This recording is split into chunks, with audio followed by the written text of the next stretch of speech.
साथियों नमस्कार। टीचरशिप में आप सभी का एक बार फिर से स्वागत है।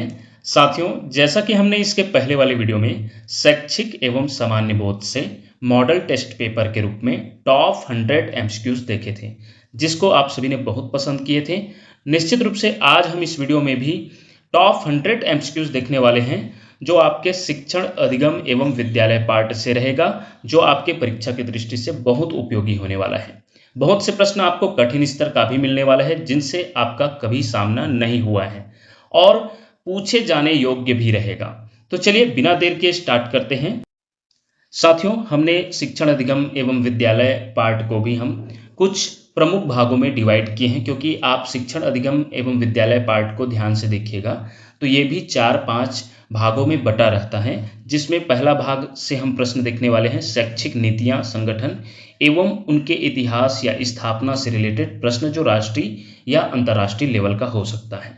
चलिए तो पहला प्रश्न देखने वाले हैं। पहला प्रश्न है आपका, शिक्षा के 4 आधार स्तंभ का विचार किसने सुझाया? UNICEF, UNESCO, UNDP, UNITAR. ध्यान दीजिएगा, ये मॉडल प्रश्न पेपर जो है, इसकी खास बात यह है कि ये हमने दोनों लैंग्वेज में तैयार किए हैं। इधर आप लेफ्ट साइड इसका हिंदी में देखेंगे और इधर इंग्लिश में। तो जो जो परीक्षार्थी होते हैं वो जो है इंग्लिश मीडियम वाले होते हैं, तो उनके लिए यह हेल्प रहेगा। तो इसमें देखा जाए तो शिक्षा के 4 आधार स्तंभ के बारे में जो सुझाए हैं वो है आपके ऑप्शन बी, यूनेस्को के द्वारा। जो 4 स्तंभ बताए हैं इनके द्वारा, पहला है जानने के लिए सीखना। याद रखिएगा, कभी कभी ये भी पूछा जा सकता है। तो कौन कौन सा स्तंभ है? तो जानने के लिए सीखना, डिटेल में जानना भी जरूरी है साथियों। दूसरा है करने के लिए सीखना, करने के लिए सीखना। ये इंग्लिश में है, जिसे हम ट्रांसलेट करके बता रहे हैं, इंग्लिश का भी बताएंगे। और ख़ास बात यह है कि हम जो इसका जो फुल एक्सप्लानेशन के साथ, इसका आंसर सहित और एक्सप्लानेशन के साथ पीडीएफ बहुत जल्द टेलीग्राम में डाला जाएगा, तो उसमें जाकर जरूर विजिट करके आप देख सकते हैं, एक बार रिवीजन हो जाएगा। और तीसरा है साथ रहने के लिए सीखना, साथ रहने के लिए सीखना, याद रखिएगा।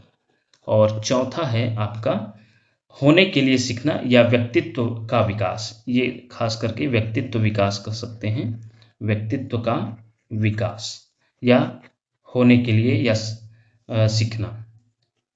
तो ये आपका जो है 4 प्रमुख स्तंभ है जो यूनेस्को के द्वारा सुझाया गया। लर्निंग टू नो पहला, दूसरा है लर्निंग टू डू, और तीसरा है लर्निंग टू लिव टुगेदर, अर्थात रहने के लिए सीखना, और चौथा है लर्निंग टू बी।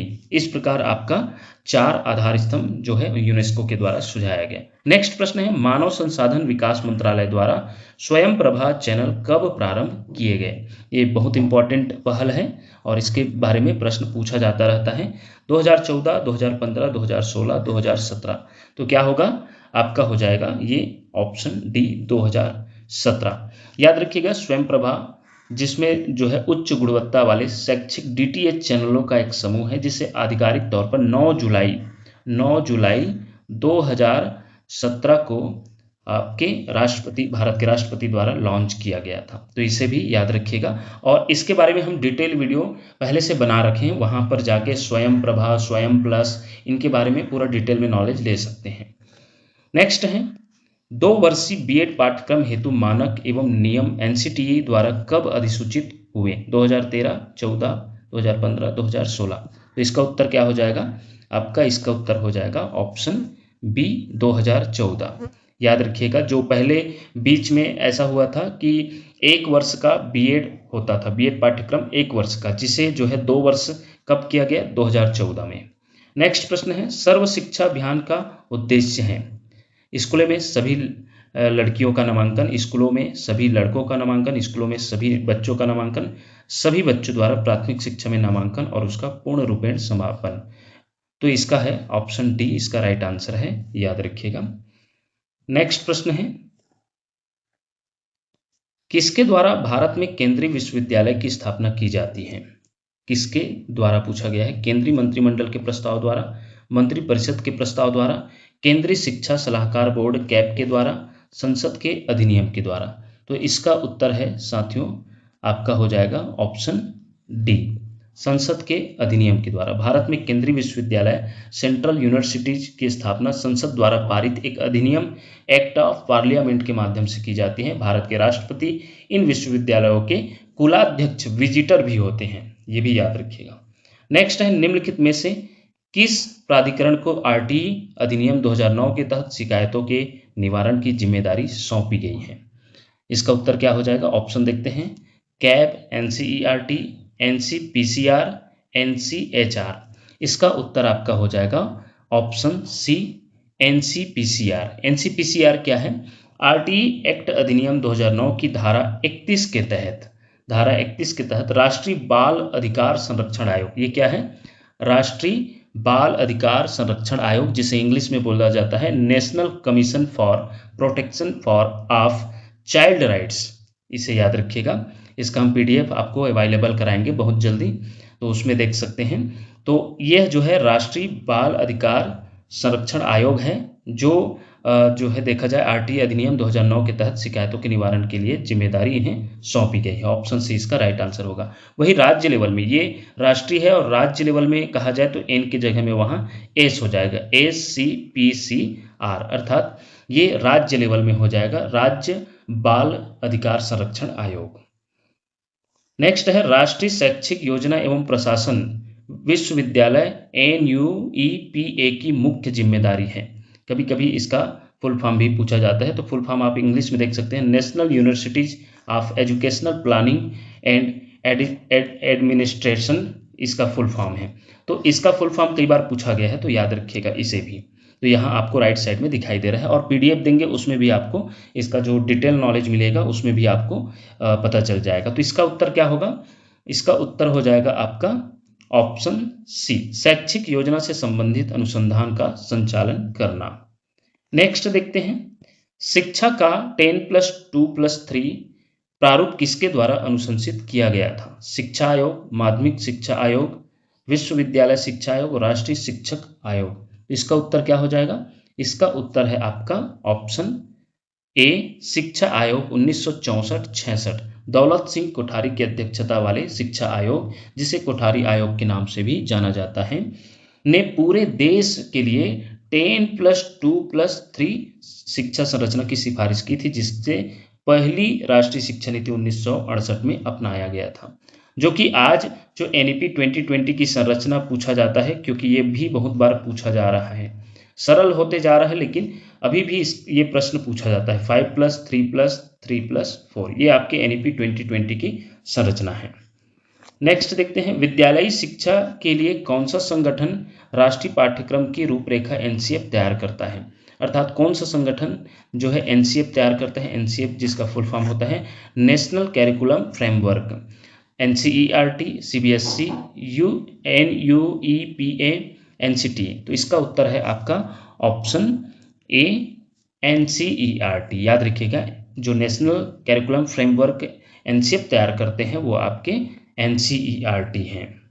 नेक्स्ट है, निम्न में से कौन सा संगठन विद्यालयी शिक्षा से संबंधित नहीं है? CBSE, SCERT, AICTE, DIET, अर्थात उसको डाइट कहा जाता है।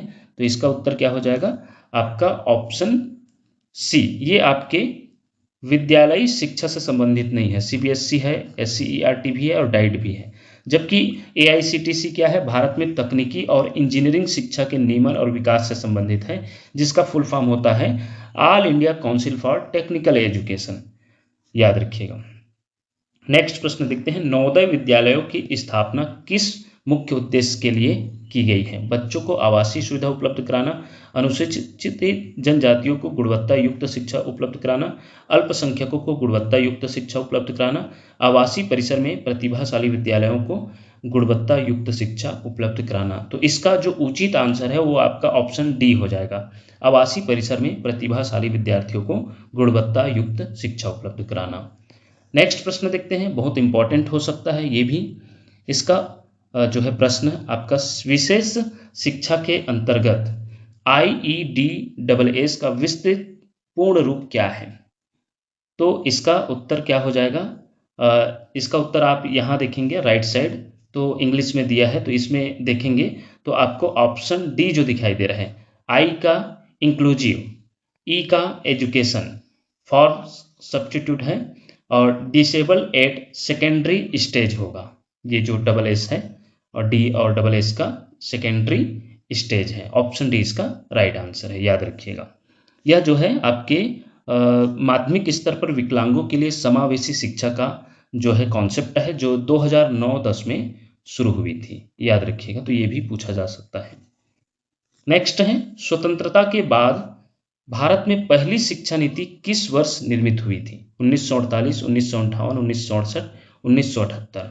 तो आप जान गए होंगे इसका उत्तर, ये आसान है, आपका ऑप्शन सी इसका राइट आंसर हो जाएगा, 1968। ध्यान दीजिएगा, आप यदि देखते ही उत्तर जान जाएंगे तो आप गिन के रखिएगा आपका कितना सही होता है। पिछले वीडियो में बहुत से साथियों के द्वारा 80 से ऊपर भी सॉल्व किया गया था। आप यहाँ देख कर बताएंगे कि कितना सॉल्व होता है, ईमानदारी से बताइएगा, क्योंकि आपको इसमें बहुत इंपॉर्टेंट और नया नया प्रश्न भी देखने को मिलने वाला है। नेक्स्ट प्रश्न है, निम्नलिखित में से किसने बुनियादी तालीम बेसिक एजुकेशन का प्रारूप तैयार किया था? सप्रू कमीशन, शिक्षा सम्मेलन वर्धा, राधाकृष्णन कमीशन, जाकिर हुसैन समिति। तो इसका उत्तर है आपका ऑप्शन डी, जाकिर हुसैन समिति जो बना था। महात्मा गांधी ने 1937 के वर्धा सम्मेलन में बुनियादी शिक्षा वर्धा योजना का विचार दिया। इस विचार को व्यवहारिक पाठ्यक्रम का रूप देने के लिए डॉक्टर जाकिर हुसैन की अध्यक्षता में समिति गठित हुई थी, जिसका नाम जो है जाकिर हुसैन समिति रखा गया। तो ऑप्शन डी इसका राइट आंसर है। भारत में प्राथमिक शिक्षा में गुणवत्ता सुधार हेतु नई शिक्षा नीति 1986 में किसकी स्थापना का प्रतिवेदन किया गया? NCERT, SCERT, DIET, IASE. इसका उत्तर क्या हो जाएगा? इसका उत्तर हो जाएगा जो 1986 में जो डाइट का मुख्य रूप से इसका कॉन्सेप्ट है, जो एनपीई 1986 ने जिला स्तर पर प्राथमिक और अनौपचारिक शिक्षा के शिक्षकों के अकादमिक मार्गदर्शन और प्रशिक्षण हेतु डाइट की स्थापना किया। याद रखिएगा, जिला शिक्षा एवं प्रशिक्षण संस्थान की सिफारिश की।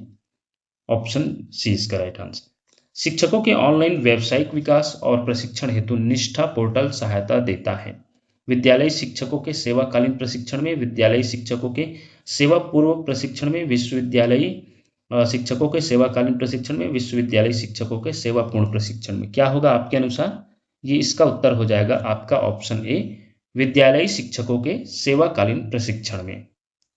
नेक्स्ट प्रश्न देखते हैं, बहुत इंपॉर्टेंट है, इसके बारे में बहुत बार प्रश्न पूछा गया है। शिक्षकों के लिए राष्ट्रीय डिजिटल ढांचा नेशनल डिजिटल इंफ्रास्ट्रक्चर प्रदान करने वाला आधिकारिक पोर्टल कौन सा है? दीक्षा, शिक्षा, ज्ञान, शक्ति। क्या हो जाएगा साथियों? इसमें ज़्यादा हम एक्सप्लेन नहीं करेंगे, आप जान गए होंगे। इसका उत्तर है आपका ऑप्शन ए, दीक्षा, जिसका फुल फॉर्म होता है digital infrastructure for knowledge sharing.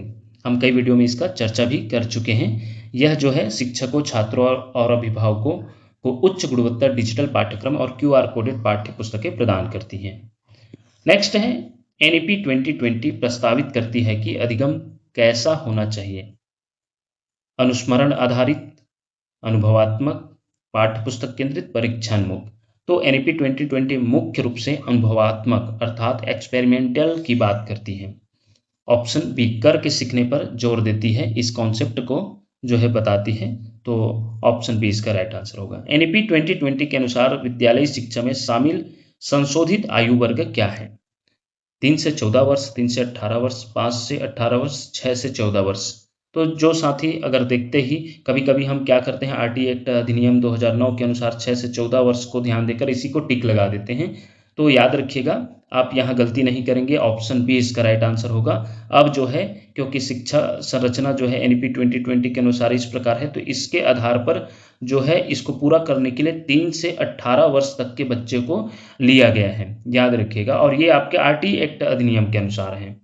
तो ऑप्शन बी इसका राइट आंसर होगा। नेक्स्ट प्रश्न है, निम्नलिखित में से भारत की किस शैक्षिक नीति अधिनियम में शिक्षण और निगरानी के लिए भारतीय सांकेतिक भाषा को शामिल किया गया है? तो इसमें ध्यान दीजिएगा, इसका उत्तर क्या हो जाएगा? इसका उत्तर आपका जो है ऑप्शन डी ही होगा, एनईपी 2020। क्योंकि देखा जाए तो एनईपी 2020 जो है देश भर में मूक बधिर छात्रों की शिक्षा के सरलीकरण के लिए भारतीय सांकेतिक भाषा, जिसे ISL या इसे इंडियन सांकेतिक भाषा जो है इंडियन साइन लैंग्वेज इस नाम से जाना जाता है को मानकीकृत करने और पाठ्यक्रम सामग्री में शामिल करने के लिए स्पष्ट अनुशंसा की। ऑप्शन डी इसका राइट आंसर हो जाएगा। नेक्स्ट है नई राष्ट्रीय शिक्षा नीति एनईपी 2020 के अंतर्गत MERU मेरू का पूर्ण अर्थ क्या है? बहुविषयी शिक्षा एवं अनुसंधान उपक्रम, बहुचरणीय शिक्षा एवं अनुसंधान विश्वविद्यालय, बहुविषयी शिक्षा एवं अनुसंधान विश्वविद्यालय, बहुभाषी शिक्षा एवं अनुसंधान विश्वविद्यालय। इंपॉर्टेंट हो सकता है और यह इग्नू के प्री बीएड एग्जाम में पूछा भी गया है 2025 या 26 में। तो इग्नू भी मुक्त विश्वविद्यालय है और ये भी तो एक दूसरे से कनेक्टेड रहते हैं, तो ये पूछा जा सकता है। तो इसका उत्तर क्या हो जाएगा आपका ऑप्शन सी, बहुविषयी शिक्षा एवं अनुसंधान विश्वविद्यालय। एम का होगा multi disciplinary education and research university, M का मल्टी हो जाएगा। फिर एम मल्टी डिसिप्लिनरी दोनों को शामिल किया गया है एम में, और ई का हो जाएगा एजुकेशन एंड सब्स्टिट्यूट, रिसर्च आपका आर का हो जाएगा और यूनिवर्सिटीज आपका यू का। तो इसे याद रखिएगा। नेक्स्ट हम देखने वाले हैं एनसीएफ के नवीन विकास के अंतर्गत कौन सा कथन सर्वथा गलत है? पूरे प्राथमिक चरण को अब प्रारंभिक चरण कहा जाए। एनसीएफ एफएस 2022 शुरुआती बचपन की देखभाल और शिक्षा का ध्यान रखता है, ये बिल्कुल सही है। उच्च प्राथमिक चरण को अब मध्यम चरण कहा गया, ये भी सही है। माध्यमिक चरण अब 4 साल का है, तो ये भी सही है। तो जैसे कि ये 5+3+3+4 तो माध्यमिक चरण ये कहलाता है, तो ये 4 साल का है, तो ये भी सही है। इसमें गलत पूछा गया है, तो ये आपका पूरे प्राथमिक चरण को अब प्रारंभिक चरण कहा गया है, ये गलत है, क्योंकि प्राथमिक चरण को भी 2 भागों में बांट दिया गया है। आधारभूत के लिए जो है बुनियादी के लिए आपका 5, जिसमें किंडरगार्टन जो नर्सरी KG1 KG2 और क्लास 1 क्लास 2 ये 5 जो है इसमें शामिल कर दिया गया है, जिसे जो है फाउंडेशनल स्टेज में रखा गया है। फिर प्रीपरेटरी स्टेज बोला गया है, मिडिल स्टेज, फिर ये जो है आपका सेकेंडरी स्टेज आया है। नेक्स्ट है एनईपी 2020 के अनुसार उच्च शिक्षा और शोध को बढ़ावा देने वाले NRF का पूर्ण रूप क्या है? ये भी आपके इग्नू प्री बीएड एग्जाम में पूछा गया प्रश्न है, याद रखिएगा। तो इसका फुल फॉर्म पूछा गया है NRF का, तो इसका फुल फॉर्म है साथियों national research foundation. Option A इसका राइट आंसर है, याद रखिएगा।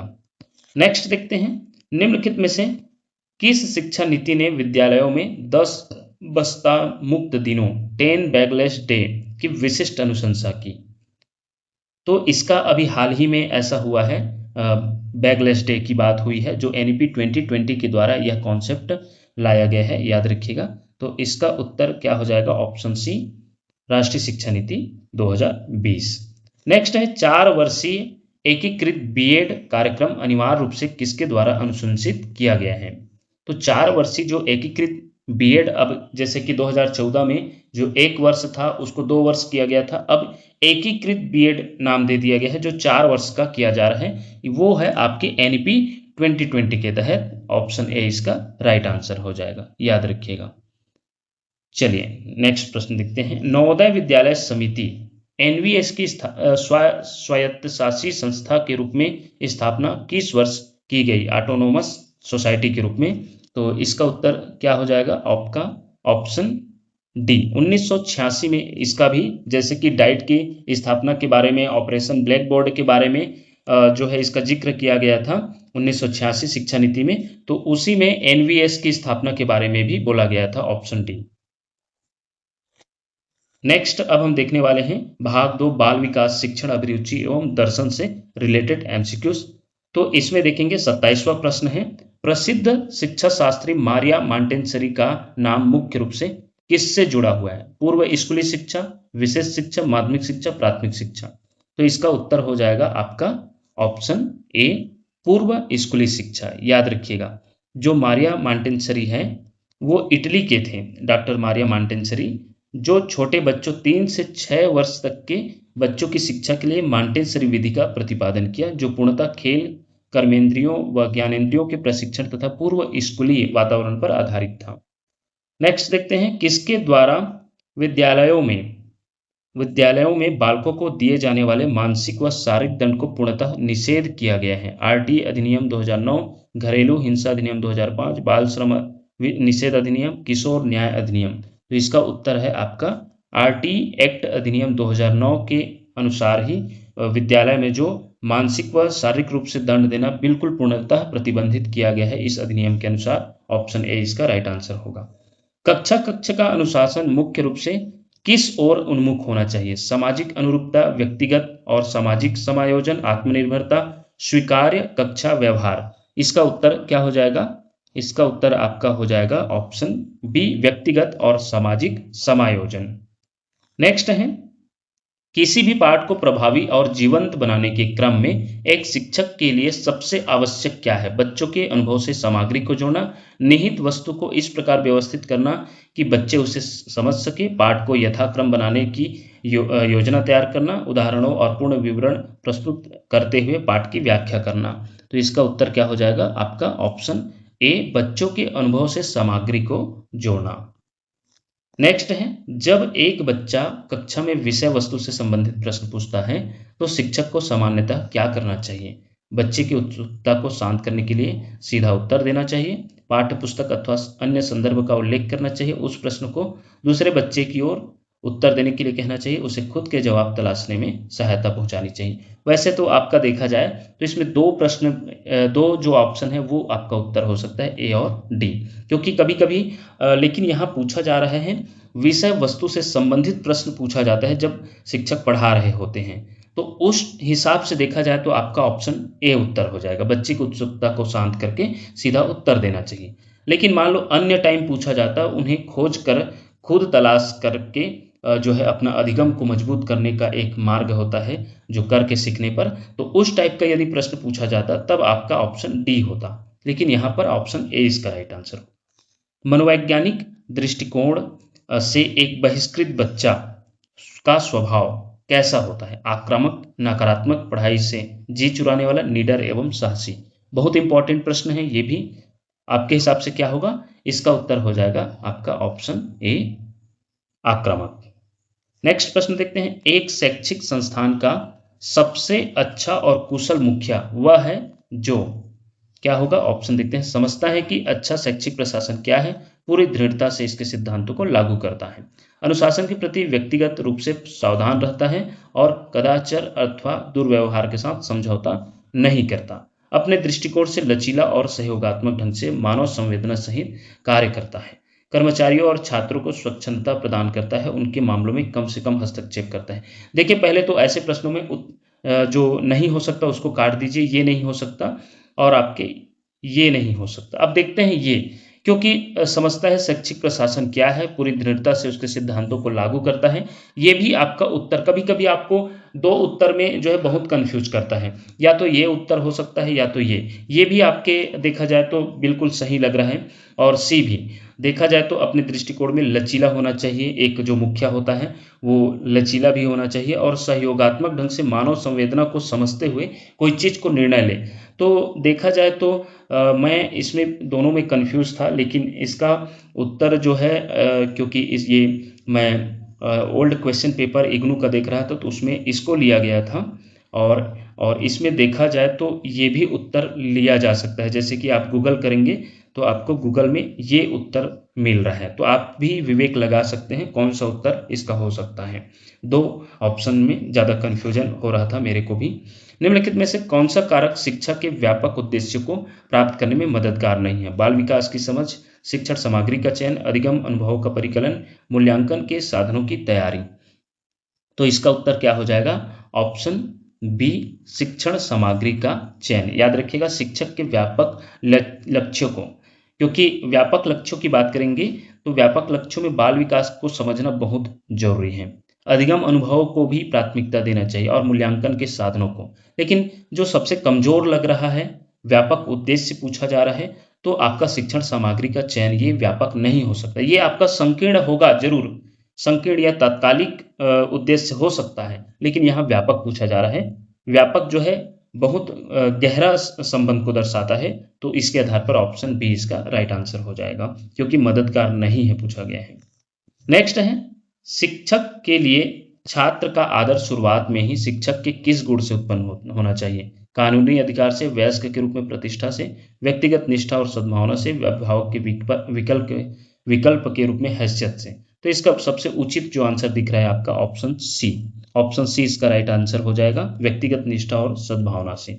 यदि कोई बच्चा स्वभाव से बाएं हाथ लेफ्ट हैंडेड से लिखता है और इससे काम करने में सुगम है तो उसे हतोत्साहित करना चाहिए, जबरन दाएं हाथ से लिखवाना चाहिए, उसकी व्यक्तिगत प्राथमिकता को अनुमति देनी चाहिए, चिकित्सा सहायता लेने हेतु भेजा जाना चाहिए। तो आपके आधार पर निश्चित रूप से इसका उत्तर क्या होना चाहिए, उसकी व्यक्तिगत प्राथमिकता को अनुमति देनी चाहिए, क्योंकि वो लेफ्ट हैंड से लिखता है अर्थात वो लेफ्ट हैंड ही होंगे, तो इसलिए वो ऑप्शन सी इसका उचित आंसर होगा। अधिगम की प्रकृति के विषय में निम्न में से कौन सा कथन प्रामाणिक और सही है।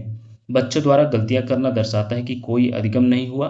अधिगम उसी वातावरण में प्रभावशाली होता है जो शिक्षार्थियों के लिए संवेगात्मक रूप से सकारात्मक और उन्हें संतुष्ट करने वाला हो। निश्चित रूप से आप देख सकते हैं यहीं से ये थोड़ा लंबा भी है और ज़्यादातर जो बाल विकास पेडागॉजिकल प्रश्न होते हैं उसमें ज़्यादातर जो लंबा ऑप्शन होता है वो उसका उत्तर होता है, और यहाँ उचित भी लग रहा है, ऑप्शन बी इसका राइट आंसर हो जाएगा। नेक्स्ट देखते हैं, कक्षा में प्रभावी और सकारात्मक अनुशासन बनाए रखने हेतु एक शिक्षक को सर्वोत्तम रूप से क्या करना चाहिए। ऑप्शन देखते हैं, बच्चों को वह सब करने देना चाहिए जो वे चाहते हैं, बच्चों से हमेशा सख्ती और कठोरता से पेश आना चाहिए, ये भी नहीं हो सकता, ये भी नहीं हो सकता, बच्चों को विभिन्न प्रकार के रुचिपूर्ण क्रियाकलापों में शामिल करना चाहिए। बिल्कुल ये आपका ऑप्शन सी राइट आंसर हो जाएगा, क्योंकि ये भी नहीं हो सकता। नेक्स्ट है मानसिक स्वास्थ्य, मेंटल हेल्थ का वास्तविक सूचक निम्नलिखित में से कौन सा है। इसे देखिए, ऑप्शन जो देखते हैं आपका, कुसमायोजन के लक्षण, संपूर्ण व्यक्तित्व का संभाव व संतुलन, अत्यधिक उत्साह, गुस्सा या नाटक करना। तो इसका उत्तर क्या हो जाएगा, ऑप्शन बी संपूर्ण व्यक्तित्व का समभाव व संतुलन।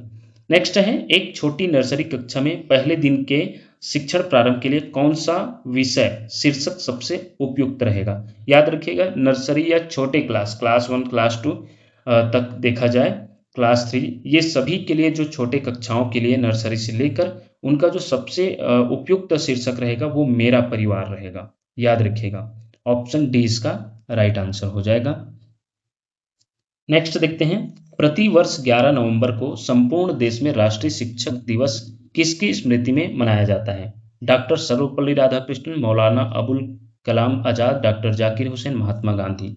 इसका उत्तर क्या हो जाएगा, इसका उत्तर है आपका ऑप्शन बी मौलाना अबुल कलाम आज़ाद। मौलाना अबुल कलाम आज़ाद क्यों इनके जो है इनके लिए प्रतिवर्ष 11 नवंबर को संपूर्ण देश में मनाया जाता है शिक्षा दिवस, क्योंकि इनके जयंती के इनको याद करने, क्योंकि यह जो है भारत के पहले शिक्षा मंत्री थे, स्वतंत्र भारत के पहले शिक्षा मंत्री मौलाना अबुल कलाम आज़ाद थे, जिनके जन्मदिन पर प्रतिवर्ष 11 नवंबर को पूरे देश में राष्ट्रीय शिक्षा दिवस, नेशनल एजुकेशन डे, याद रखिएगा, पूछा जा सकता है, नेशनल एजुकेशन डे मनाया जाता है। ऑप्शन बी इसका राइट आंसर होगा। नेक्स्ट है, कक्ष में बनाया जाने वाला अनुशासन अनिवार्यतः किस कार्य में मदद करता है। ऑप्शन देखते हैं, अध्यापक का प्राधिकार स्थापित करने में, बच्चों में यह समझ विकसित करने में कि अनुशासनहीनता दंडनीय है, कक्षा गतिविधियों को व्यवस्थित, संगठित व क्रमबद्ध करने में, विद्यालय की समय सारणी के कठोर अनुपालन में। तो इसका उत्तर क्या हो जाएगा, इसका उत्तर आपका हो जाएगा ऑप्शन सी, कक्षा गतिविधियों को व्यवस्थित, संगठित व क्रमबद्ध करने में। याद रखिएगा। नेक्स्ट देखते हैं, प्रभावी शिक्षण इफेक्टिव टीचिंग के लिए निम्नलिखित में से कौन सा व्यवहार वांछनीय नहीं माना जाएगा। वांछनीय नहीं माना जाएगा बोल रहे हैं, कक्षा में प्रासंगिक प्रश्न पूछना, टीएलएम या शिक्षण सहायक सामग्रियों का प्रयोग, पाठ्य पुस्तक का अक्षरशः कठोर अनुपालन, विद्यार्थियों में अर्थपूर्ण वार्तालाप का प्रोत्साहन। जब भी कठोर की बात होगी, कठोर अनुपालन, तो यह आपके जो है नकारात्मक शब्द हैं, इसलिए क्योंकि वांछनीय नहीं है बोला जा रहा है, तो ऑप्शन सी इसका राइट आंसर हो जाएगा। नेक्स्ट देखते हैं, शिक्षण के दौरान शिक्षक और विद्यार्थी के मध्य होने वाले संप्रेषण का मुख्य विषय या घटक क्या होता है। मनोविनोद व हास परिहास, विद्यार्थियों की व्यक्तिगत समस्याएं, निर्धारित विषय वस्तु, अभिप्रेरक कथन। तो इसका उत्तर क्या हो जाएगा, जो है शिक्षण के दौरान शिक्षक और विद्यार्थी के मध्य होने वाले संप्रेषण का मुख्य विषय बोला जा रहा है, तो ये हो जाएगा आपका निर्धारित विषय वस्तु। याद रखिएगा, विषय वस्तु का होना बहुत इंपॉर्टेंट है, क्योंकि दोनों के बीच जो संप्रेषण होगा वो विषय आधारित होगा। नेक्स्ट है, एक सुगमकर्ता फैसिलिटेटर के रूप में शिक्षक वह है जो मुख्य रूप से कक्षा में केवल व्याख्यान देता है, संप्रेषणों व सिद्धांतों की जटिल व्याख्या करता है, विद्यार्थियों को बने बनाए मुद्रित नोट्स देता है, विद्यार्थियों को स्वयं अधिगम करने हेतु प्रेरित व प्रोत्साहित करता है। जब इस प्रकार का सकारात्मक शब्द दिखाई दे तो वही उसका उत्तर हो जाएगा ऑप्शन डी। ऑप्शन डी इसका राइट आंसर हो जाएगा। नेक्स्ट है, निम्नलिखित में से किसे एक जीवंत और अभिप्रेरक शिक्षण मोटिवेटेड टीचिंग का सबसे सटीक संकेतक मान सकते हैं? ऑप्शन देखते हैं। विद्यार्थी अपनी जिज्ञासा शांत करने हेतु प्रश्न पूछते हैं, विद्यार्थियों की कक्षा में अधिकतम उपस्थिति होना, कक्षा में पूर्ण रूप से सन्नाटा या शांति, विद्यार्थी केवल चुपचाप नोट्स लिखते हैं। तो ये तो हो नहीं सकता, ये भी नहीं हो सकता, और देखा जाए तो उपस्थिति से ज़्यादा ये विद्यार्थी अपनी जिज्ञासा शांत करने हेतु प्रश्न पूछते हैं, ये बिल्कुल करेक्ट उत्तर हो जाएगा ऑप्शन ए। ऑप्शन ए इसका राइट आंसर हो जाएगा। चलिए नेक्स्ट प्रश्न देखते हैं। एक आदर्श और अच्छे शिक्षार्थी का अनिवार्य लक्षण वह है जो पाठ को केवल याद या रट लेता है, मुक्त विचारों वाला नहीं होता, अभिसारी चिंतन नहीं करता, प्रत्येक तथ्य पर आलोचनात्मक व सृजनात्मक चिंतन करता है। तो जब भी ऐसा सृजनात्मक या आलोचनात्मक चिंतन के बारे में आएगा ऑप्शन में क्रिटिकल थिंकिंग, तो यह जो है अच्छे शिक्षार्थी या लर्नर का सबसे बड़ा लक्षण है। ऑप्शन डी इसका राइट आंसर हो जाएगा, याद रखिएगा। चलिए नेक्स्ट प्रश्न देखते हैं। कक्ष के स्वस्थ परिवेश में निम्नलिखित में से क्या कतई नहीं होना चाहिए? लोकतांत्रिक अंतःक्रिया, विविध शैक्षिक क्रियाकलाप, शिक्षक की निरंकुशता या तानाशाही, वैचारिक विमर्श। तो देखिए क्या नहीं होना चाहिए पूछा गया है, तो शिक्षक की निरंकुशता या तानाशाही ये नहीं होना चाहिए। ऑप्शन सी इसका राइट आंसर हो जाएगा। नेक्स्ट है, डंडा छूटा बच्चा बिगड़ा। इस पारंपरिक कथन का आधुनिक संदर्भ में क्या नकारात्मक संदेश है? कक्षा में दंड को प्रतिबंधित किया जाए, शारीरिक दंड पूर्णतः अस्वीकार्य है, अनपेक्षित व्यवहार को अवश्य दंडित किया जाए, सकारात्मक अनुशासन को बढ़ावा देना चाहिए। ये जो है पुराने जमाने में देखा जाए तो यह एक बहुत बड़ा मतलब वाक्य था, डंडा छूटा बच्चा बिगड़ा। अर्थात जो है यदि बच्चे को थोड़ा दंड भी नहीं देंगे तो बच्चा बिगड़ सकता है। अर्थात यह वाक्य जो है आपके ऑप्शन सी को संदर्भित करता है, अनपेक्षित व्यवहार को कभी कभी अवश्य दंडित किया जाना चाहिए। ऑप्शन सी इसका राइट आंसर होगा। एक जीवंत और अंतःक्रियात्मक कक्ष परिस्थिति में यह लगभग असंभव है कि वहां हो। कभी कभी हंसी का शोर, पूर्णतः सन्नाटा या शांति, निरंतर अध्यापक छात्र वार्तालाप, विद्यार्थियों में रचनात्मक परिचर्चा। तो जो है देखा जाए तो एक जीवंत और अंतःक्रियात्मक कक्ष परिस्थिति में यह लगभग असंभव है कि वहां हो, तो यह हो जाएगा पूर्णतः सन्नाटा। पूर्णतः सन्नाटा या शांति तो नहीं हो सकता। ऑप्शन बी राइट आंसर होगा। नेक्स्ट देखते हैं। निम्नलिखित में से दर्शन की प्रयोजनवादी विचारधारा के मुख्य प्रतिपादक और प्रसारक कौन है? Rabindranath Tagore, Swami Vivekananda, John Dewey, Rousseau. तो इसका उत्तर है आपका ऑप्शन सी। जब भी दर्शन की प्रयोजनवादी विचारधारा की बात होगी तो वह जॉन डीवी होंगे। ऑप्शन सी इसका राइट आंसर हो जाएगा। नेक्स्ट प्रश्न देखते हैं। किसी भावात्मक रूप से असुरक्षित बच्चे के विकास के लिए निम्नलिखित में से कौन सा वातावरण बहुत बड़ा खतरा बन सकता है? अनुशासन का पूर्ण अभाव, अति आसक्त या अत्यधिक कठोर अनुशासन, वयस्कों द्वारा लादा गया सामान्य अनुशासन, स्वनियामक अनुशासन। तो इसका उत्तर क्या हो जाएगा? इसका उत्तर आपका हो जाएगा ऑप्शन बी, अति आसक्त या अत्यधिक कठोर अनुशासन। याद रखिएगा ऑप्शन जो बी दिखाई दे रहा है यही इसका उत्तर हो जाएगा। नेक्स्ट देखते हैं। किशोर अध्येताओं, एडोलसेंट लर्नर्स, अध्येताओं का मतलब है लर्नर, सीखने वाले, के अध्यापन की कला और विज्ञान को तकनीकी रूप से क्या नाम दिया गया है? एंड्रोगॉजी, पेडागॉजी, टीचिंग टेक्नोलॉजी, व्यवहार रूपांतरण।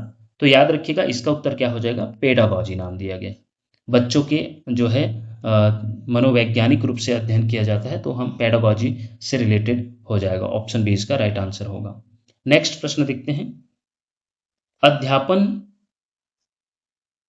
अध्यापन और अधिगम, ये और है, अधिगम की प्रक्रियाओं में दार्शनिक व व्यवहारिक रूप से मूल अंतर क्या है?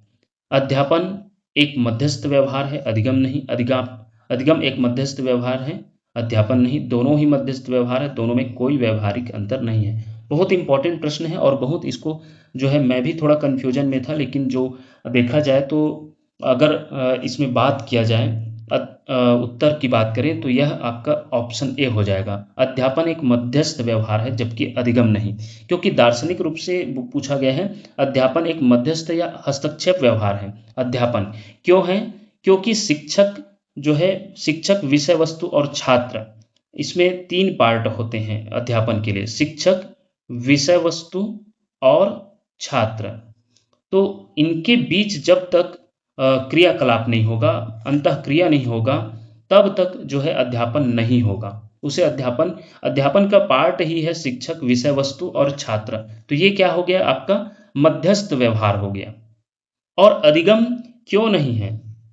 जबकि जो अधिगम की बात करें तो शिक्षक तो एक पढ़ाने वाला है, लेकिन अधिगम जो सीखने की प्रक्रिया है वो तो लर्नर या सीखने वाले या बच्चों के ऊपर डिपेंड करता है, कौन सा बच्चा आंतरिक रूप से कितना सीख रहे हैं। छात्र की आंतरिक, व्यक्तिगत और प्रत्यक्ष व्यवहार परिवर्तन की प्रक्रिया है। इसलिए इसे जो है देखा जाए तो अधिगम नहीं है कहा जा सकता है।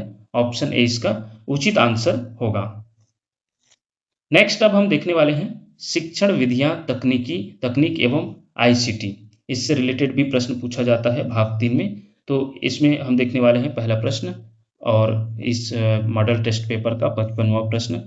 निम्नलिखित तार्किक विधियों में से कौन सी विधि मौजूदा विशिष्ट ज्ञान का उपयोग करके एक समान निष्कर्ष निकालने के लिए जानी जाती है? आगमनात्मक तर्क, निगमनात्मक तर्क, सर्वेक्षण विधि, अन्वेषण विधि। तो इसके आधार पर देखा जाए तो यह इसका उत्तर हो जाएगा आगमनात्मक तर्क।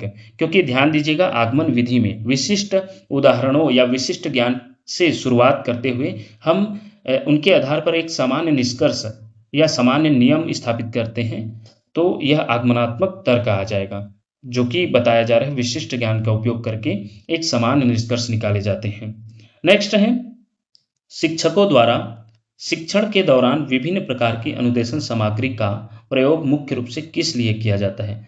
शैक्षणिक नीतियों के अनुपालन हेतु, विद्यालय के भौतिक संसाधन के प्रयोग होती, कठिन संप्रत्ययों एवं संप्रत्ययों के स्पष्टीकरण हेतु, कक्षा में अनुशासन सुनिश्चित करने हेतु।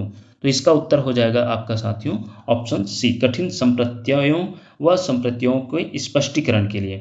जो टीएलएम होता है, यहाँ टीएलएम अनुदेशन सामग्री मतलब ये आपका टीएलएम में ही आएगा, टीचिंग लर्निंग मटेरियल के रूप में। तो टीचिंग लर्निंग मटेरियल क्यों उपयोग किया जाता है कि जो अवधारणा अमूर्त होती है, जटिल होती है या कठिन होती है, उन्हें हम अच्छे सरलता से समझाने के लिए या सरलता से सिखाने के लिए हम उसका उपयोग करते हैं। इसलिए ऑप्शन सी इसका उचित आंसर हो जाएगा। नेक्स्ट है भारत के शैक्षिक इतिहास में क्लास का पूर्ण विस्तारित रूप क्या है? ये बहुत इंपॉर्टेंट प्रश्न है, ये भी इग्नू के एग्जाम में पूछा गया था एक बार।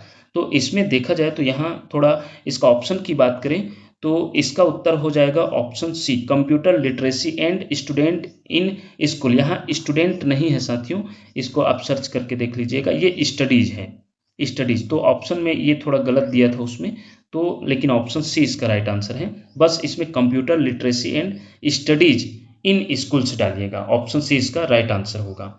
और यह जो है कंप्यूटर साक्षरता को बढ़ाने के लिए 1984 में जो है तत्कालीन प्रधानमंत्री श्री राजीव गांधी थे, उस समय यह पहल चलाया गया था कि बुनियादी साक्षरता ज्ञान हो किसका? कंप्यूटर से। तो उसको एक प्रोजेक्ट की तरह चलाया गया, जिसे उस समय क्लास नाम दिया गया, computer literacy and studies in schools. Option C इसका राइट आंसर होगा। निम्नलिखित में से कौन सी एक पूर्णतः शिक्षक केंद्रित विधि का उदाहरण है? शिक्षक केंद्रित की बात हो रही है, छात्र केंद्रित नहीं। तो शिक्षक केंद्रित की बात करेंगे तो व्याख्यान, लेक्चर मेथड होगा, और परियोजना विधि, समूह कार्य, विचार विमर्श या परिचर्चा विधि, ये सभी छात्र केंद्रित या बाल केंद्रित विधि है, याद रखिएगा। और यहाँ पूछा गया है शिक्षक केंद्रित विधि, तो ऑप्शन बी इसका राइट आंसर होगा। नेक्स्ट देखते हैं, वह विशिष्ट शिक्षण विधि जो विद्यार्थियों से स्वयं सक्रिय होकर सीखने की अपेक्षा करती है कहलाती है? व्याख्यान विधि, प्रदर्शन विधि, खोज विधि, व्याख्यान सह प्रदर्शन विधि। तो इसका उत्तर क्या हो जाएगा? इसका उत्तर हो जाएगा आपका ऑप्शन सी, खोज विधि, जहां बच्चे स्वयं, खोज विधि को ह्यूरिस्टिक विधि भी कहा जाता है, जिनके प्रतिपादक प्रोफेसर आर्मस्ट्रांग हैं। याद रखिएगा, कभी कभी पूछा जाता है खोज विधि के प्रतिपादक कौन है, तो प्रोफेसर आर्मस्ट्रांग, याद रखिएगा, ये पूछ सकते हैं, आर्मस्ट्रांग। यह विधि छात्र को एक अन्वेषक या खोजकर्ता के रूप में रखती है, जहां छात्र स्वयं सक्रिय होकर प्रयोग करके और अनुसंधान करके ज्ञान की निर्माण करते हैं या खोज करते हैं। नेक्स्ट है, निम्नलिखित में से कौन सा व्यवहारिक लक्षण एक व्यक्ति में वैज्ञानिक अभिवृत्ति साइंटिफिक एटीट्यूड का वर्णन नहीं करता? वस्तुओं के बारे में जानने की तीव्र उत्कंठा, ये तो करता है।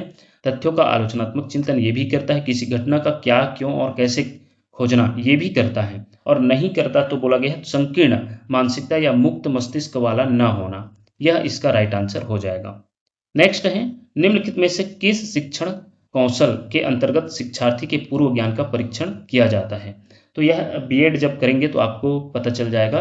प्रस्तावना कौशल, स्किल ऑफ इंट्रोडक्शन, जो पढ़ाने का भी बहुत सारे कौशल होते हैं, जिसमें प्रस्तावना कौशल, प्रदर्शन कौशल, श्यामपट्ट कौशल, उद्दीपन परिवर्तन कौशल, समापन कौशल, लगभग 6-7 जो है शिक्षण कौशल होते हैं, जिसमें देखा जाए तो आपके पूर्व ज्ञान का परीक्षण किस कौशल के तहत किया जाता है? प्रस्तावना कौशल। ऑप्शन ए इसका राइट आंसर हो जाएगा। एक विशिष्ट शिक्षण कौशल के साथ लघु रूप में शिक्षण, जहां पर कक्षा के समय और छात्रों की संख्या को कम किया जाता है, जाना जाता है। वृहद शिक्षण, सहयोगी शिक्षण, समूह शिक्षण, सूक्ष्म शिक्षण। याद रखिएगा, यदि आप बीएड की तैयारी कर रहे होंगे और आपका सिलेक्शन होता है तो वहां आपका माइक्रो टीचिंग लिया जाएगा। 36 मिनट का माइक्रो टीचिंग होता है, जिसमें पूरा ये एक साइकिल की तरह कार्य करता है, जिसमें मतलब 6 पार्ट में बांटकर मतलब 10 मिनट पढ़ाएंगे, फिर फीडबैक, इस प्रकार ये 36 मिनट का होता है। तो इसको हम ज़्यादा डिटेल में चर्चा नहीं कर रहे हैं। तो पूरा जो इसका सर्कल होता है वो 36 मिनट का होता है, याद रखिएगा, जिसे माइक्रो टीचिंग कहा जाता है। जो बीएड अभ्यर्थी होते हैं उनके द्वारा लिया जाता है, वहाँ बीएड अभ्यर्थी ही उनके सामने में होते हैं। तो ऑप्शन डी इसका राइट आंसर होगा। नेक्स्ट प्रश्न देखते हैं, आधुनिक शिक्षा में उपयोग किए जाने वाले MOOC मूक का वैचारिक आधार मुख्य रूप से किस पर अपनाया गया है? समूह अधिगम पर, सम समूह अधिगम पर, वेब आधारित व्यापक अधिगम, सहयोगी अधिगम। इसके मॉक का भी बहुत बार अभी प्री डीएलएड प्री बीएड में भी जो पंडित सुंदरलाल शर्मा के जो प्री बीएड एग्जाम में भी पूछा गया है, देख सकते हैं। और यह जो है हो जाएगा ऑप्शन सी, वेब आधारित व्यापक अधिगम। जो मॉक है वो क्या है? आपके वेब आधारित व्यापक अधिगम, बहुत इंपॉर्टेंट है। डिजिटल शिक्षा के क्षेत्र में MOOC का पूर्ण रूप क्या है? इसका भी प्रश्न आया है।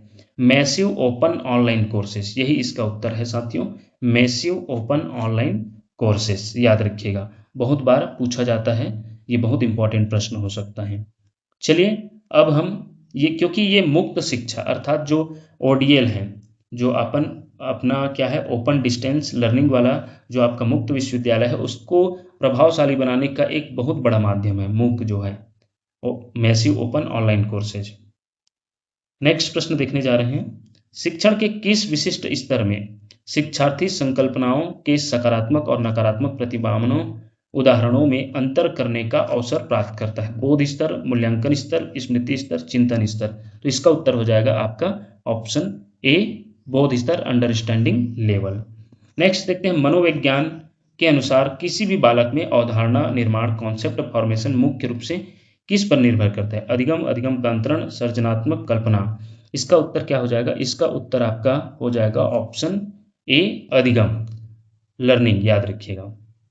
नेक्स्ट प्रश्न देखते हैं, एक प्रमुख MOOC मूक मंच के रूप में किस वर्ष भारत सरकार द्वारा HWAYAM, जिसे स्वयं कहा जाता है, पोर्टल को आधिकारिक तौर पर प्रारंभ किया गया? बहुत इंपॉर्टेंट प्रश्न हो सकता है। इन सभी का हम डिटेल में वीडियो भी ला चुके हैं, आप हमारे चैनल में विजिट करके यदि नए होंगे तो बिल्कुल देख सकते हैं इन सभी का डिटेल नॉलेज।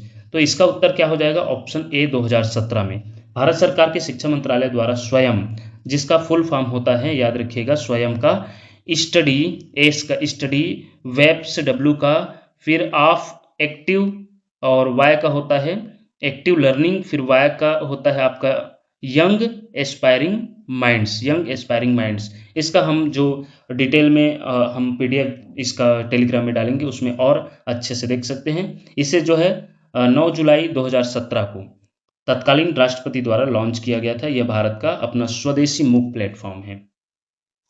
नेक्स्ट है, अवधारणात्मक अधिगम की कौन सी दो विशिष्ट शैलियां मुख्य रूप से स्पर्श की भावना और शारीरिक गति पर निर्भर करती हैं? ये बहुत इंपॉर्टेंट हो सकता है ये भी। ये आपके इग्नू में आया हुआ प्रश्न है, तो इसे ध्यान से समझिएगा। अवधारणात्मक अधिगम की कौन सी दो विशिष्ट शैलियाँ मुख्य रूप से स्पर्श की भावना और शारीरिक गति पर निर्भर करती हैं? तो इसका उत्तर है आपका हैप्टिक और काइनेस्थेटिक अधिगम। हैप्टिक एंड काइनेस्थेटिक लर्निंग है इसका उत्तर ऑप्शन बी। हैप्टिक का संबंध होता है स्पर्श की भावना, याद रखिएगा, सेंस ऑफ टच हैप्टिक का। वही काइनेस्थेटिक का संबंध शारीरिक गति, अंगों के संचालन और करके सीखने से होता है। अतः ये दोनों शैलियां स्पर्श और गति पर पूरी तरह आश्रित है। ऑप्शन बी इसका राइट आंसर होगा। नेक्स्ट प्रश्न है, निम्नलिखित में से कौन सा एक प्रसिद्ध लर्निंग मैनेजमेंट सिस्टम का उदाहरण है? स्वयं Prabha, national repository of open educational resources, national digital library of India, Moodle. इसका उत्तर हो जाएगा साथियों आपका ऑप्शन डी, मूडल। याद रखिएगा, मूडल इसका राइट आंसर हो जाएगा। बहुत इंपॉर्टेंट प्रश्न हो सकता है। नेक्स्ट देखते हैं, भारत सरकार का स्वयं प्रभा मूल रूप से क्या है? एक व्यापक मूक प्लेटफॉर्म, एक फ्री सोर्स इमेज प्लेटफॉर्म, शैक्षिक डीटीएच चैनलों का एक समूह, वीडियो लेसन प्लेटफॉर्म, एक वीडियो संपादन प्लेटफॉर्म। इसका उत्तर है आपका शैक्षिक डीटीएच चैनलों का एक समूह, वीडियो लेसन प्लेटफॉर्म। इसके बारे में हमने जो है अलग से वीडियो बना रखा है, बहुत इंपॉर्टेंट है। और यदि डिटेल में समझना है तो निश्चित रूप से जो डिजिटल प्लेटफॉर्म वगैरह के बारे में हम डिटेल वीडियो बनाए हैं वहाँ जाकर जरूर देख सकते हैं, हमारे इसी चैनल के प्लेलिस्ट में आपको मिल जाएगा। नेक्स्ट देखेंगे, लंबी अवधि के प्रत्यक्षीकरण या अवधारणा को बढ़ावा देने के लिए एक अध्यापक को शिक्षण के दौरान क्या करना चाहिए? अशुद्धियों के घटित होने को कक्षा से सर्वथा दूर रखना चाहिए, सामग्री को केवल शुद्ध रूप में रटने या याद रखने को प्रोत्साहित करना चाहिए, चर्चा करते समय दृश्य श्रव्य सामग्री का प्रयोग और अधिक प्रगामी पाठ्य सामग्री प्रदान करना चाहिए, तुरंत वैसे ही सामग्री या उदाहरणों द्वारा अधिगम को प्रबलित करना चाहिए। तो इसका उत्तर क्या हो जाएगा? इसका उत्तर आपका हो जाएगा ऑप्शन सी, चर्चा करते समय दृश्य श्रव्य सामग्री का प्रयोग और अधिक प्रगामी पाठ्य सामग्री प्रदान करना चाहिए। नेक्स्ट देखते हैं, इंपॉर्टेंट हो सकता है ये भी, अध्यापन प्रक्रिया को वैज्ञानिक रूप से संचालित करने के लिए निम्नलिखित में से कौन सा अनुक्रम सबसे उचित है? इसका जो है ये आपका डी का डिलीवरी, ई का मूल्यांकन इवैल्यूएशन, एफ का प्रतिपुष्टि फीडबैक, के का अध्येता को जानना और पी का प्लान बनाना प्लानिंग। तो इसको हमें जो है क्रम से जमाना है और उसके आधार पर जो ऑप्शन का चयन करना है। तो इसे ध्यान से देखेंगे तो सबसे पहले क्या हो जाएगा आपका के, अध्येता को जानना। जो आपके लर्नर रहेंगे, शिक्षार्थी रहेंगे, उसके बारे में आपका जानना है तो के सबसे पहले आ जाएगा। उसके बाद क्या होगा? उसके बाद होगा आपका पी। उसके आधार पर जैसे ही आप शिक्षार्थी को जान लेंगे कि उसका जो है सीखने के जो है तरीके क्या है, वो कैसे सीखते हैं, उसके बाद आप योजना बनाएंगे, प्लानिंग करेंगे, तो आपका आ जाएगा पी। उसके बाद आप डिलीवर करेंगे, डी आ जाएगा, डिलीवर, याद रखिएगा। उसके बाद क्या आ जाएगा? उसके बाद आप जो है उसके पढ़ाने के बाद फीडबैक लेंगे, प्रतिपुष्टि करेंगे, तो ये हो जाएगा आपका एफ, फीडबैक। उसके बाद लास्ट में इवैल्यूएशन, मूल्यांकन होता है, तो ई। तो इस प्रकार आपका यह कौन से ऑप्शन में दिखाई दे रहा है? के पी डी एफ ई, तो आपके ऑप्शन बी में दिखाई दे रहा है। ऑप्शन बी इसका राइट आंसर हो जाएगा।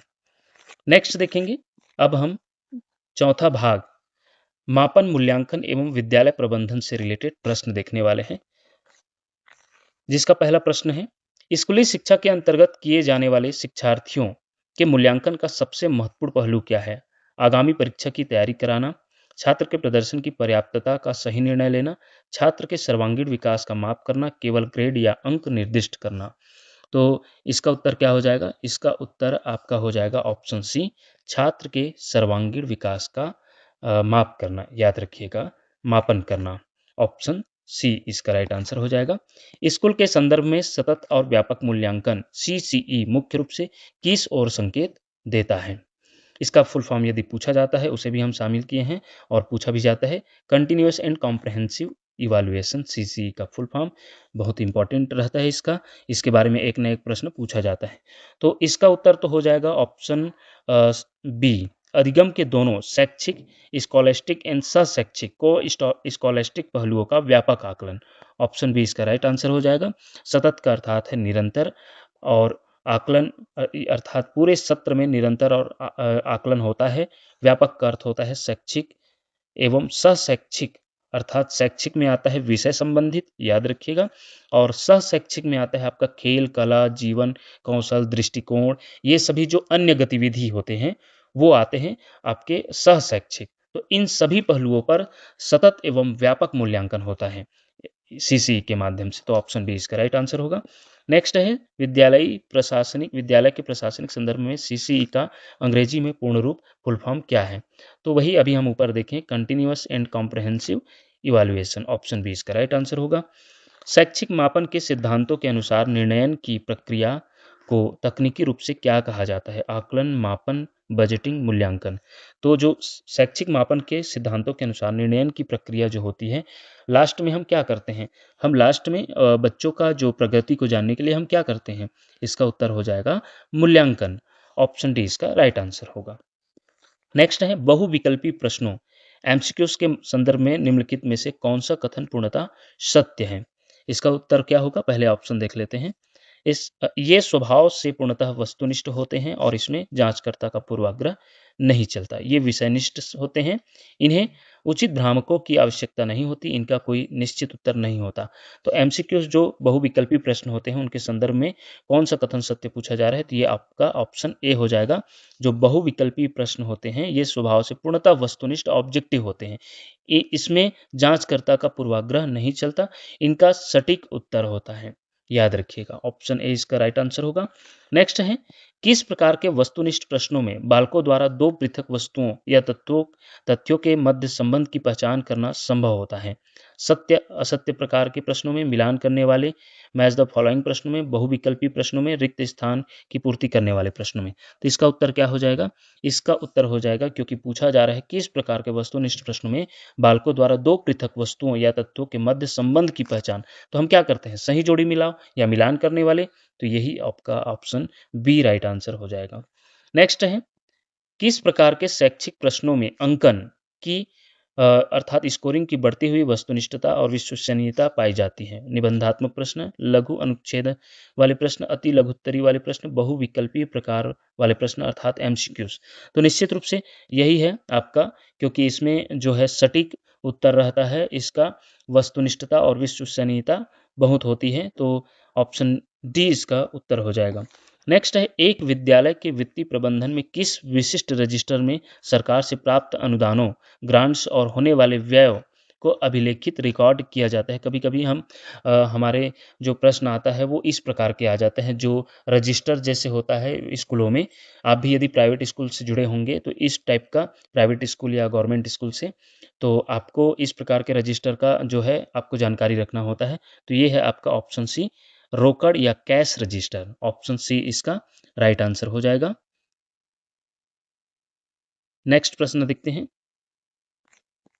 एक छात्र के सर्वांगीण विकास का लेखा जोखा रखने वाले संचयी अभिलेख कार्ड, कुमुलेटिव रिकॉर्ड कार्ड किसका सटीक उदाहरण है? शिक्षार्थी अभिलेख, शिक्षक अभिलेख, समस्त स्टाफ अभिलेख, स्टाफ बैठक अभिलेख। तो निश्चित रूप से ये तो लर्नर के लिए अर्थात शिक्षार्थी अभिलेख हो जाएगा। ऑप्शन ए इसका राइट आंसर हो जाएगा। चलिए नेक्स्ट प्रश्न देखते हैं। शिक्षकों के व्यावसायिक विकास से संबंधित निम्नलिखित में से कौन सा कथन प्रासंगिक नहीं है? विषय वस्तु की गहन प्रवीणता हासिल करना, शिक्षा में आ रहे अभिनव प्रवृत्तियों और तकनीकों को जानना, केवल उच्च वेतनमान प्राप्त करने की इच्छा रखना, शिक्षा शास्त्र के सिद्धांतों को समझना। तो शिक्षकों के व्यावसायिक विकास से संबंधित जो है कौन कथन प्रासंगिक नहीं है पूछा जा रहा है? तो केवल जो है उच्च वेतन प्राप्त करने की इच्छा रखना, ये आपके प्रासंगिक नहीं हो सकती। बाकी आपके इसका सही हो जाएगा, और जो इसका नहीं है पूछा गया है तो ऑप्शन सी हो जाएगा। नेक्स्ट है शिक्षण व्यवसाय में शिक्षकों को प्रशिक्षित करने वाले प्रशिक्षकों, टीचर एजुकेटर्स की गुणवत्ता किस गुणवत्ता कारक से संबंधित मानी जाती है? संदर्भ कारक, प्रक्रिया कारक, उत्पाद कारक, अभिशासन कारक। तो इसका उत्तर हो जाएगा आपका साथियों ऑप्शन बी, प्रक्रिया कारक या प्रोसेस कारक। शैक्षिक इनपुट और आउटपुट के सिद्धांतों के अनुसार शिक्षक प्रशिक्षकों जैसे डाइट या बीएड कॉलेजों के प्रोफेसर्स की गुणवत्ता और उनके द्वारा दिया जाने वाला प्रशिक्षण प्रक्रिया कारक, प्रोसेस फैक्टर के अंतर्गत आता है, याद रखिएगा। यह वह सक्रिय प्रक्रिया है जो होने वाले शिक्षकों इन सर्विस या प्री सर्विस के व्यवहार को रूपांतरित करती हैं। नेक्स्ट है शिक्षकों द्वारा बालकों को दिया जाने वाला गृह कार्य होमवर्क देने का सबसे मुख्य शैक्षणिक लाभ यह है कि इससे शिक्षार्थी घर पर फालतू कार्यों को छोड़कर व्यस्त रहते हैं, घर पर केवल जबरन पढ़ते हैं, तो ये तो हो नहीं सकता, ये भी नहीं। उनकी तरक्की का हर समय आकलन किया जा सकता है, उनमें स्व अध्ययन की आदत का विकास हो सकता है। ये दोनों थोड़ा है, लेकिन इसमें ज़्यादा उचित देखा जाए तो आपका क्या हो जाएगा, ऑप्शन डी, उनमें स्व अध्ययन सेल्फ स्टडी की आदत विकास हो सके, इसलिए ऑप्शन डी इसका राइट आंसर हो जाएगा। नेक्स्ट है, शिक्षण के अंतर्गत एक क्षेत्र भ्रमण एजुकेशनल फील्ड ट्रिप का आयोजन मुख्य रूप से किस लिए किया जाता है? मात्र एक मनोरंजन भ्रमण हेतु? ये नहीं हो सकता। अन्य बाहरी लोगों को कार्य करते देखने हेतु? ये भी नहीं। वास्तविक परिस्थिति में क्रिया का वास्तविक अर्थ व व्यावहारिक ज्ञान जानने हेतु? उपरोक्त सभी कारणों से।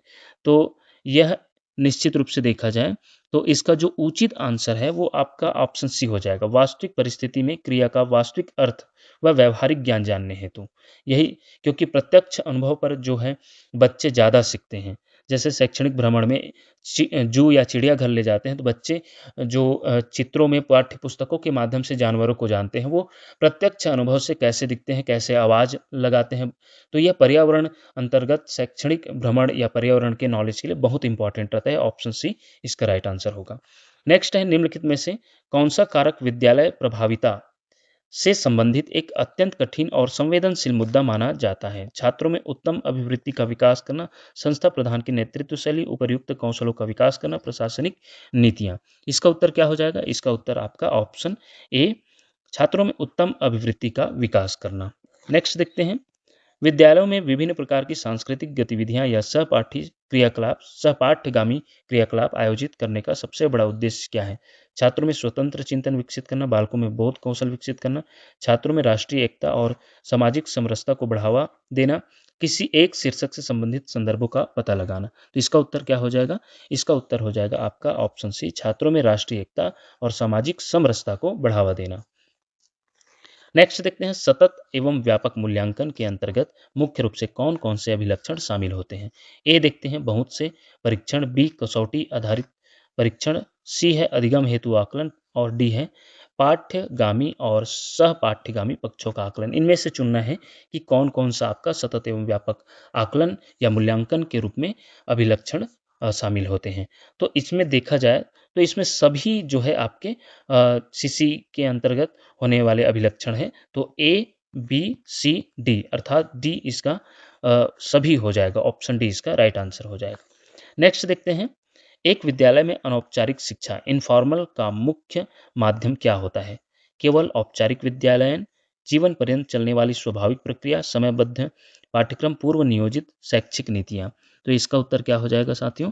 इसका उत्तर हो जाएगा आपका ऑप्शन बी, जीवन पर्यंत चलने वाली स्वाभाविक प्रक्रिया, याद रखिएगा। नेक्स्ट है, निम्नलिखित में से कौन सा माध्यम शिक्षा का एक अनौपचारिक अभिकरण या इनफॉर्मल एजेंसी या प्राथमिक पाठशाला माना जाता है? विद्यालय, महाविद्यालय, बालक का घर या परिवार, विश्वविद्यालय। तो ये तो सभी विद्यालय, महाविद्यालय और विश्वविद्यालय ये तो औपचारिक अभिकरण है, जहाँ बच्चे जो है योजनाबद्ध तरीके से पढ़ाई करते हैं, वहाँ रोज जाना पड़ता है। तो ये अनौपचारिक पूछा जा रहा है अभिकरण, तो आपका हो जाएगा बालक का घर या परिवार, जहाँ बच्चे अनौपचारिक तरीके से जो है अधिगम प्राप्त करते हैं, सीखते हैं। तो ऑप्शन सी इसका राइट आंसर हो जाएगा। नेक्स्ट देखते हैं,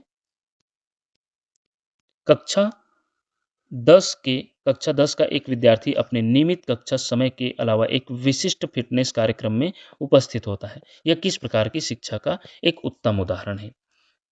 ये कौन सा हो जाएगा साथियों? औपचारिक शिक्षा, अनौपचारिक शिक्षा, निरौपचारिक शिक्षा, व्यावसायिक शिक्षा। क्या हो जाएगा? ये आपका न तो औपचारिक होगा न अनौपचारिक, ये आपका हो जाएगा निरौपचारिक। ये 3 प्रकार के होते हैं शिक्षा, जो कि आपका औपचारिक, अनौपचारिक, निरौपचारिक। तो ये आपके जो है कक्षा 10 का एक विद्यार्थी अपने नियमित कक्षा समय के अलावा एक विशिष्ट फिटनेस कार्यक्रम में उपस्थित होता है। तो यह जो है आपके निरौपचारिक शिक्षा के उदाहरण होंगे। निरौपचारिक शिक्षा में औपचारिक शिक्षा की तरह एक कड़े नियम या तय विद्यालयन नहीं होता, बल्कि यह लचीली होती हैं और किसी विशिष्ट उद्देश्य जैसे फिटनेस, हॉबी या प्रौढ़ शिक्षा या दूरस्थ शिक्षा के लिए नियमित स्कूल या समय के बाहर स्वैच्छिक रूप से ली जाती है। मतलब ये अपने इच्छा के अनुसार होती है, कुछ विशेष जैसे फिटनेस पर ध्यान देने के लिए या आपका हॉबी है, ये सभी चीज़ के लिए तो निरौपचारिक शिक्षा होता है। नेक्स्ट है शैक्षिक उद्देश्यों के ब्लूम वर्गीकरण के अनुसार विद्यार्थी एक वाणिज्यिक बैंक के कार्यकलाप उद्धृत कर सकेंगे। यह विशिष्ट उद्देश्य शिक्षा के किस पक्ष से संबंधित है? तो यहाँ जो है उद्धृत कर बोला गया है, जो कि एक कॉमर्शियल की बात हो रही है, बैंक की बात हो रही है, तो जहाँ बच्चों को याद करना पड़ता है, जो ज्ञानात्मक पक्ष को ज़्यादा बताता है ब्लूम का।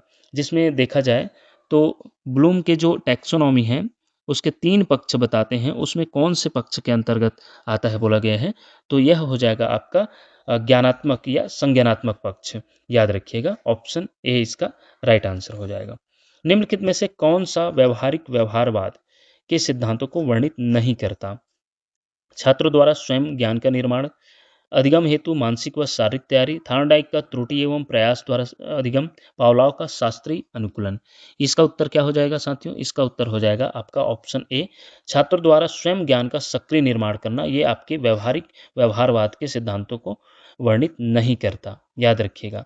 बाकी जो है आपके अधिगम हेतु मानसिक व शारीरिक तैयारी, ये आपके जो है देखा जाए तो थार्नडाइक जितने भी सिद्धांत, पावलाव का सिद्धांत, ये आपके व्यवहारवादी सिद्धांत को वर्णित करता है और ये जो है आपके व्यवहारवादी नहीं, ये अधिगम को जो है बताता है। ऑप्शन ए इसका राइट आंसर होगा। नेक्स्ट देखते हैं, शिक्षण की तात्कालिक निष्पत्ति निष्पत्ति मुख्य रूप से किससे संबंधित होती हैं? इमीडिएट आउटकम्स ऑफ टीचिंग बोला गया है। तो ऑप्शन देखते हैं, विद्यार्थियों के व्यवहार में वांछित व अपेक्षित परिवर्तन लाना, विद्यार्थियों के संपूर्ण व्यक्तित्व का विकास करना, विद्यार्थियों का केवल नैतिक विकास करना, छात्रों की रोजगार क्षमता नियोजनीयता बढ़ाना। तो इसका उत्तर क्या हो जाएगा? इसका उत्तर हो जाएगा आपका ऑप्शन ए, विद्यार्थियों के व्यवहार में वांछित व अपेक्षित परिवर्तन लाना शिक्षण की तात्कालिक निष्पत्ति या तात्कालिक जो आउटकम्स है वो है। नेक्स्ट देखते हैं, यह कारण कथन का प्रश्न है, अभिकथन है। विद्यार्थी केंद्रित उपागम चाइल्ड सेंटर्ड अप्रोच वह है जहां शिक्षार्थी सभी प्रकार के अधिगम का मुख्य केंद्र होता है। अर्थात अधिगम का केंद्र कौन होते हैं? जो शिक्षार्थी होते हैं, अर्थात बालक की बात करें तो बालक होते हैं। और तर्क इसका दिया जा रहा है, कारण माध्यमिक विद्यालय मिडिल स्कूल में विद्यार्थी सर्वोत्तम तब सीखते हैं जब उनसे विषय, वाक्य या उद्धरण टेक्स्ट को ज्यों का त्यों प्रतिलिपि तैयार करने या रटने के लिए कहा जाए। तो देखा जाए तो आपका शिक्षार्थी केंद्रित या चाइल्ड सेंटर्ड अप्रोच आपका बिल्कुल भी याद कराना या रटना नहीं है। तो उसके आधार पर आपका कथन तो सही है, ए सही है, लेकिन आर असत्य हो जाएगा। तो उसके आधार पर ऑप्शन सी, ए सत्य है परंतु आर असत्य हो जाएगा। नेक्स्ट देखते हैं, आज के इस आधुनिक सूचना क्रांति वाले संसार में ज्ञान का विस्फोट एक शिक्षक के से मुख्य रूप से क्या अपेक्षा रखता है? वह केवल अधिगम का कुशल सुसाध्य करता या सुगम करता हो, वह ज्ञान का एकमात्र प्रदाता हो, वह ज्ञान का सक्रिय निर्माण करता हो, वह ज्ञान का निर्माण करता व प्रदाता दोनों हो। क्या हो सकता है? इसका जो उचित आंसर है आपके हिसाब से क्या हो सकता है? इसका जो उत्तर है साथियों, आपका ऑप्शन ए में भी दिख रहा है और बी। तो इसमें सबसे ज़्यादा जो शिक्षक के लिए बोला जाता है, केवल अधिगम का कुशल सुसाध्य करता या सुगम करता। जब फैसिलिटर की बात होगी तो सुगम करता होगा, लेकिन यहाँ केवल शब्द डाल दिया गया है। केवल जो ही नेगेटिव वर्ड्स में आता है पेडागॉजी में, और वह ज्ञान का निर्माण करता व प्रदाता दोनों होते हैं। तो निर्माणकर्ता तो के रूप में नहीं देखा जाता शिक्षक को, तो केवल को हटा दिया जाए तो आपका इसी को राइट आंसर दिया जाएगा, क्योंकि एक शिक्षक को एनसीएफ 2005 के अनुसार फैसिलिटर बोला गया है। ऑप्शन ए इसका राइट आंसर हो जाएगा। सामाजिक भावनात्मक अधिगम वर्तमान परिदृश्य में शिक्षकों को मुख्य रूप से किस कार्य में मदद करता है? केवल अपनी स्वयं की निजी भावनाओं को नियंत्रित करना, विद्यालय की सभी व्यवहार संबंधी समस्याओं को तुरंत जादुई रूप से कम करना, छात्रों और स्वयं की भावनाओं को प्रभावी ढंग से समझना और उन्हें सकारात्मक रूप से नियंत्रित करना, गृह कार्य का बोझ बढ़ाना। तो इसका जो उचित आंसर है वो आपको आ गया होगा, ऑप्शन सी, छात्रों और स्वयं की भावनाओं को प्रभावी ढंग से समझना और उन्हें सकारात्मक रूप से नियंत्रित करना। नेक्स्ट प्रश्न देखते हैं, शिक्षण के सामान्य उद्देश्यों की प्राप्ति में निम्नलिखित में से किसे सबसे कम सहायक या मददगार माना गया है? बाल विकास के सिद्धांतों की अधूरी समझ, अनुपयुक्त शिक्षण सामग्री का मनमाना चयन, अधिगम अनुभवों का दोषपूर्ण अभिकलन अभिकल्पन, मूल्यांकन के पुराने साधनों की तैयारी। इसका उत्तर क्या हो जाएगा साथियों? इसका उत्तर हो जाएगा आपका ऑप्शन ए, बाल विकास के सिद्धांतों की अधूरी समझ। शिक्षण के सामान्य उद्देश्यों की प्राप्ति में देखा जाए निम्नलिखित में से किसे सबसे कम सहायक या मददगार माना गया है? तो वो है आपके बाल विकास के सिद्धांतों की अधूरी समझ को। नेक्स्ट देखते हैं, कक्षा में अनुशासन बनाए रखने के पारंपरिक और आधुनिक दृष्टिकोणों में सबसे बड़ा अंतर यह है कि आधुनिक दृष्टिकोण बल देता है। कक्षा में शारीरिक दंड को पूरी तरह प्रतिबंधित करने पर, सकारात्मक और सुधारात्मक अनुशासन को बढ़ावा देने पर और अनपेक्षित व्यवहार को कठोरता से दबाने पर, बालकों को पूर्ण स्वच्छंदता प्रदान करने पर। तो इसमें पूछा गया है, क्या पूछा गया है कि आपके कक्षा में अनुशासन बनाए रखने के पारंपरिक और आधुनिक दृष्टिकोणों में सबसे बड़ा अंतर है कि आधुनिक दृष्टिकोण को बल देता है, पूछा जा रहा है। तो दोनों के अंतर को बताते हुए इसका उत्तर हो जाएगा ऑप्शन बी, सकारात्मक और सुधारात्मक अनुशासन को बढ़ावा देने हेतु। नेक्स्ट है आपका इस मॉडल टेस्ट पेपर का लास्ट प्रश्न है। तो इसका देखते हैं प्रश्न क्या कहता है। एक कुशल शिक्षक को अपनी कक्षा का प्रबंध करते समय यह ध्यान रखना चाहिए कि छात्रों में संवेगात्मक संतुलन बना रहे, क्योंकि संवेग सीधे प्रभावित करते हैं। बालक की किसे प्रभावित करते हैं बोला जा रहा है? तो बालक की केवल शारीरिक संरचना को, बालक के अधिगम की प्रक्रिया और स्मृति को, बालक की लिखावट और बैठने के ढंग को, केवल बाह्य अनुशासन को। तो इसका उत्तर क्या हो जाएगा? आपका ऑप्शन बी, बालक के अधिगम की प्रक्रिया और स्मृति दोनों आ जाएगा साथियों, the child process of learning and memory. तो इस प्रकार ये देख सकते हैं आपका टॉप 100 एमसीक्यू। निश्चित रूप से यह आपके उम्मीद के मुताबिक प्रश्न रहा होगा। यदि इसी प्रकार का तैयारी करना है और कोई सब्जेक्ट का इसी प्रकार का एमसीक्यू चाहिए तो निश्चित रूप से कमेंट करके बताइएगा। और आपको बेहतर तैयारी करने के लिए यदि आप नए होंगे तो हमारे जो चैनल के प्लेलिस्ट में बहुत सारा वीडियो जो आपको निश्चित रूप से एक सीट पक्का करा सकती है, आप प्लेलिस्ट में जाकर जरूर देखें और हमारे टेलीग्राम में जो पीडीएफ के लिए जरूर जुड़िए। इसी प्रकार के वीडियो प्राप्त करने के लिए देखते रहिए आपका अपना चैनल टीचरशिप। धन्यवाद साथियों।